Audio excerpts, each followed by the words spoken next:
हट कर रहा है, एक पैर पे खड़ा होकर, कोई दो वैसे खड़ा होकर के, कोई किसी प्रकार कोई कुछ नाम जाप कर रहा है, कोई किसी प्रकार की क्रिया करके अपना मोक्ष मानता है।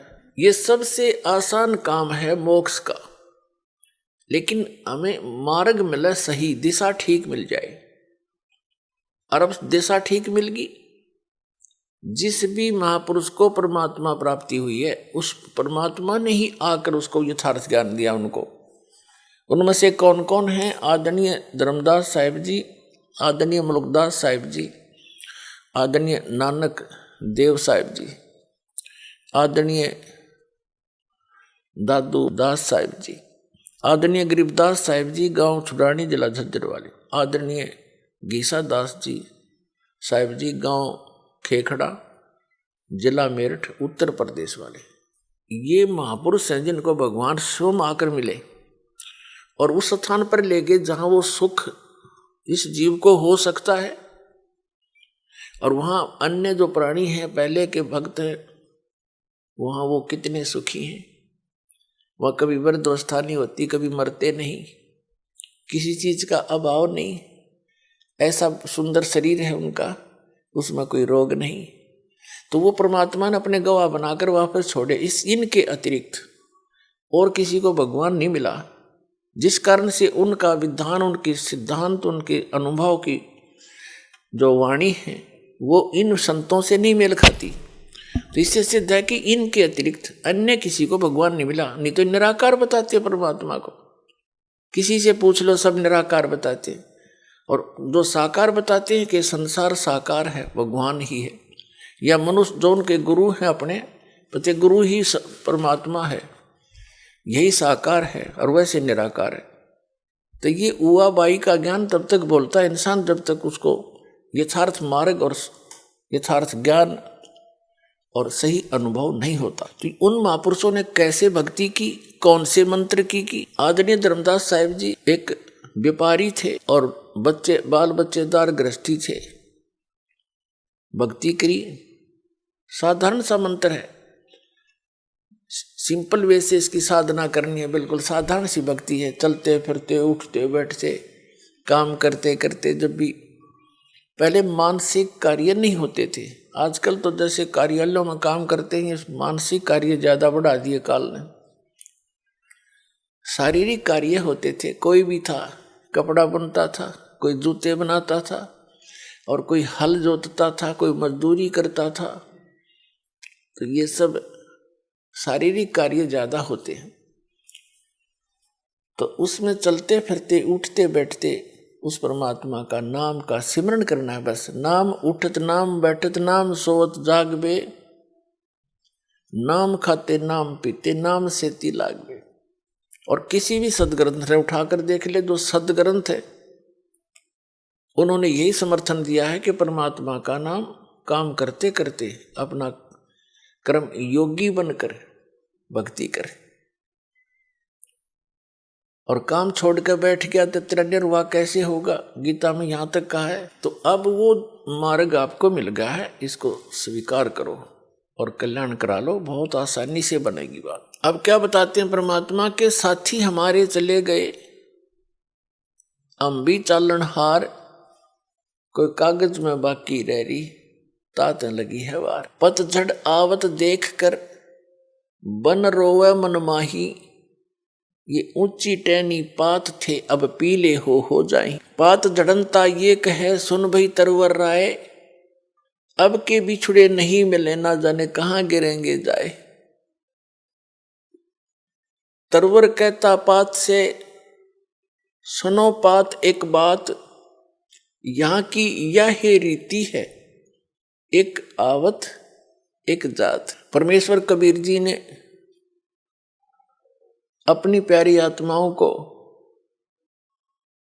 तत्व ज्ञान समझाने के लिए भिन्न भिन्न प्रकार के फार्मूले अप्लाई किए हैं कि ना जाने किसके कौन सी बात चुभ जा और जीवन बदल जाए उसका। अब जैसे कुएं में बाल्टी गिर जाती है, गांव में तकरीबन कुएं अब भी विद्यमान है, पहले सभी जगह कुएं ही हुआ करते थे, ये हैंड पंप वगैरह यंत्र नहीं थे। और पानी बहुत गहरे हुआ करते थे, 100 फुट नीचे जल प्राप्त होता था जमीन में। उसके निकालने के लिए एक पात्र बाल्टी होती थी और एक लंबा रस्सा बांधकर उस कुएं में डालते थे, फिर उसको खींचते थे, 2-3 लग के 100 फुट तो खींच के ले जाना पड़ता था, तब जल प्राप्त होता था। और कभी वो बाल्टी टूट कर, रस्सी टूट कर बाल्टी कुएं में गिर जाती थी। उसको निकालने के लिए क्या फार्मूले अपना रखे थे कि 15, 16, 20 हुक इकट्ठे बांध कर उल्टे सुलटे नो करके ऐसे करके उनको रस्सी से बांधकर गुच्छा सा बनाकर और कुएं में डाला जाता था और ऐसे घुमाते थे तो वो बाल्टी एक हुक में उलझ जाती थी, उसको बाहर खींच लेती थी। वैसे तो एक हुक भी पर्याप्त था उसको निकालने के लिए, लेकिन ज्यादा इसलिए डाले जाते हैं कि एक तो इधर उधर घूम जावे, ना लगे उसके कितने फटना हो, उड़ जाए नहीं। और 20-22 ऐसे डाल दिए, कोई से मत उड़ जाएगी वह तो पुण्यात्माओं उलझीर वो बाहर आई। तो यहाँ हम काल के कुएं में पड़े हैं। परमात्मा ने इतना ज्ञान बोला है, ऐसे वचन बोले हैं, ना जाने किस आत्मा को और कौन सा वचन खटक गया, उसी से उद्धार हो गया। उलझ गया उसमें, वो उलझ गया तो निकल गया। नमस्कार सर। सत्साबू जी। सर क्या नाम है आपका? सर रामू मिश्रा नाम है मेरा। सर कहाँ से आए हैं आप? सर मैं गांव पंचदेवरी, तहसील महसी, जिला बहराइच, स्टेट यूपी का रहने वाला हूँ। प्रेजेंट में यहाँ LNZ डेराबस्सी में मैं कंपनी में काम कर रहा हूँ। आपको संत रामपाल जी महाराज से नाम दीक्षा लेने के बाद क्या क्या लाभ मिले? सर हमारे को संत रामपाल जी महाराज से नाम लेने के बाद बहुत सारे अनेकों लाभ मिले। हमारे को हर प्रकार से शारीरिक लाभ मिले। जैसे कि हमारा 2005 में एक्सीडेंट हो गया था बाइक से, तो हमारे शरीर में सारे जॉइंट हिले हुए थे, हमारे सारे जॉइंटों में दर्द होता था और सोजिश भी आ जाया करती थी।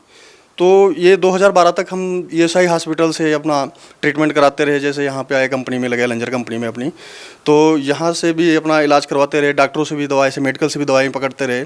पीछे जो इलाज हुआ तो हुआ, उसके बाद हमारे को कोई राहत नहीं मिल रही थी। कहने का मतलब कि हम साधना जो कर रहे थे वो कर ही रहे थे और उससे हमारे को कोई जो शारीरिक प्रॉब्लम थी वो नहीं ठीक हो रही थी।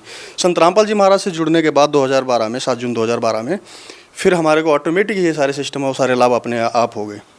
आपको जो दर्द होता था क्या वो ठीक हो गया? ठीक हो गया मेरा, बिना दवाई के? बिना दवाई के। वो ना सोजिश हो रही है अब हमारे शरीर में कहीं भी, और चलने फिरने में कोई प्रॉब्लम नहीं हो रही। नहीं तो हमारे को ये जो जॉब है, हमारी सिक्योरिटी की जॉब है, इसमें अब हम शो भी नहीं कर सकते थे कि हमारे शरीर में ये प्रॉब्लम है, क्योंकि ये शो करे तो हमारे को भी कंपनी भी संदेह की निगाह से देखे कि ये शारीरिक रूप में अक्षम है। लेकिन परमात्मा की दया से आज की डेट में बिल्कुल टनाटन है, रेस जितनी मर्जी लोग वालों मेरे से। सर और क्या क्या लाभ मिले आपको?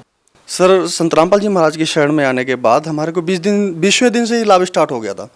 यानी कि 20 दिन भक्ति की, इसके बाद में हमारे को लाभ स्टार्ट हो गया। मेरी सिस्टर की मैरिज थी, तो वहाँ पे हम फैमिली के साथ गए हुए थे। तो वापस आ रहे थे 27 जून को, वापस आ रहे थे, तो रास्ते में हम ट्रेन से वापस आ रहे थे तो मिसेज को लेबर पेन स्टार्ट हुआ, प्रेगनेंट थी मिसेज। तो हम कहे चलो इसको वापस छोड़ देते हैं घर पे, बाद में ले जाएंगे इसको। तो रास्ते में हम वापस उसको छोड़ने के लिए कहा हॉस्पिटल में चेक करा के छोड़ देंगे घर पे। तो रास्ते में ही ट्रेन में ही हमारे को प्रॉब्लम स्टार्ट हो गई और लेबर पेन स्टार्ट हो गया। तो वहाँ पे कोई डॉक्टर नहीं और कोई सिस्टम नहीं, वो ट्रेन चल रही है। तो परमात्मा को, संत रामपाल जी महाराज को याद किया और प्रार्थना की, परमात्मा आप ही डॉक्टर हो और आप ही हमारा ये मुसीबत से हमें निकाल सकते हो। तो परमात्मा ने हमारे को दिमाग दिया कि इसको बाथरूम में ले जा। तो हम उसको ले गए वहाँ पे, लेटरिन के अंदर ले गए। वहाँ पे ले गए तो परमात्मा ने ऐसे डिलीवरी करवा दी कि जैसे डॉक्टरों ने कराई हो, और उसको कोई दर्द नहीं। जो पहले बहुत तड़प रही थी, दर्द के मारे पूरा चिल्ला रही थी वो, और फिर ऑटोमेटिक ही उसका दर्द शांत हो गया। लगा जैसे इसको इंजेक्शन लगाया हो किसी ने, दर्द के टीके लगाए हो। फिर उसको हम वहाँ से फिर ट्रेन रुकी, अपने स्टेशन पे पहुँचे और लेके गए। जब हॉस्पिटल के सामने पहुँचे तो वहाँ पे दर्द स्टार्ट हुआ उसको, फिर ले जाके वहाँ पे हमने इलाज करवाया और ये लाभ हुआ। सबसे बड़ा लाभ ये हुआ परमात्मा का कि हमारे को वहाँ पे ट्रेन में, चलती ट्रेन में हमारा बचाव किया, नहीं तो वहाँ पे उसकी डेथ हो जानी थी, जो डॉक्टरों के अभाव में ऐसा हो जाता है। जी धन्यवाद। साहब जी।